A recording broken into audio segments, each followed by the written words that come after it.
түрі басқа.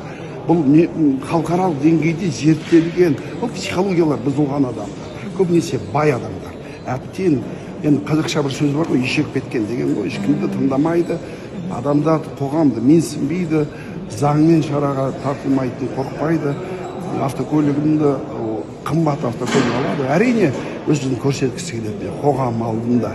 Әдейі бұндай адамдар қаланың сыртында өмір жарыспайды. Тек қана қаланың ортасымен жүреді. Ал қайтесіңдер маған деген сияқты. Және олар адам қорқып, адамдарға қауіп келтірген ләззат алады. Бұндай адамдар штрафтан қорықпайды. Сен ақшасы бар, $200,000 айтайтын ішіне салыстырыңыз Лада Грантамен қосқанда. Екеуі екі түрлі. Бұл Лада Грант өмір 200-мен жүре алмайды. Бұлар бірақ заң бұзғандар штрафтан қорықпайды. 2-3 миллион теңге төлеу бұларға бір әшейін бір проездной сатып алған сияқты. Өздері сөйтіп айтады. Мен проездной сатып алдым. Енді қайттан заң бұза беруіме болады. Бір адам өлтіруге лицензия алған сияқты ғой. Дәл бұл жүргізуші бұрын осылай заңды бірінші рет бұзған, үлкен жылдамдықпен жүрген туралы. Және қасында сол кезде құзырлы органдардың қызметкерлер жүрген туралы ақпарат бар, қазір тексеріп жатыр. Дегенмен де біз бұндай заңбұзушылықты бөлек қарауымыз керек. Ал енді дәл осындай қат жүрген үшін бүкіл 20 шақырымға асырғандарды жаңағы жауапкершілігін қатаңдатамыз деген дұрыс емес. Салыстыруға болмайды. Қарапайым адамдарға айыппұлды көтеруге болмайды. Бұл жерде олардың кінәсі неде?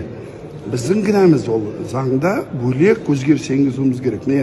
Арнайы 200-мен жүргендерге бөлек ұсталдың ба, праваңнан 7 жылға айырыласың. Екінші рет өмірлі айырыласың және автокөлігін конфискация жасайды. Мен шетелде сөйтіп көрдік.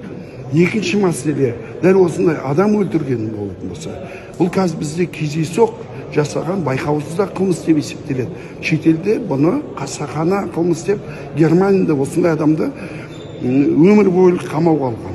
Бізде қазір 10 жылда алмайды. Менің ойымша шамалы 4-5 жыл алады да, сонымен жаңағы 7-мен білмеймін, заңды болжап айтуға болмайды, бірақ ондан көп алмайды. Одан төмен алу мүмкін.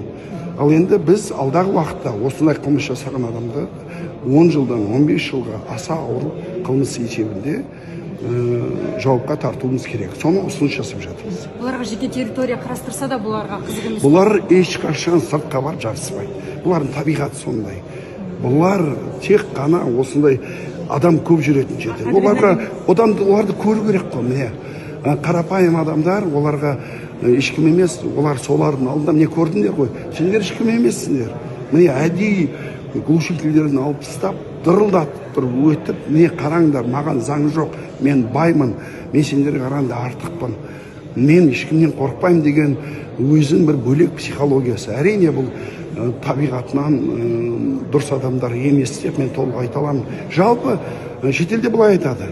Бұндай адамдарды байқаусыз қылмыс жасайды деп айтуға болмайды. Себебі бұлар алдын ала біліп тұр. 200-мен жүрген кезде біреуді қақса өлетін біледі. Бірақ біле тұра соған барды. Сол себептен бұларды байқаусыз деген қылмыстан қасақана қылмысқа ауыстыру керек деп шетелде оны жасап қойды. Біз Қазақстанда соны қылмыс деп, ауыр қылмыс деп, аса ауыр қылмыс деп енгізуіміз керек. Мұндайлар көп па? Бұндайлар өкінішке орай бар. Және қазір білесіздер ғой, енді байлықта әртүрлі жағдаймен келді. Таза емес адамдар, өздері дұрыс мәдениет жоқ адамдар бай болғанын біз білеміз. Әрине байлықпен бірге мәдениет келмейді, білім келмейді, парасаттық келмейді, тәрбиелік келмейді. Бізде ондай бай, бірақ қоғамды менсінбейтін, заңды менсінбейтін адамдар бар.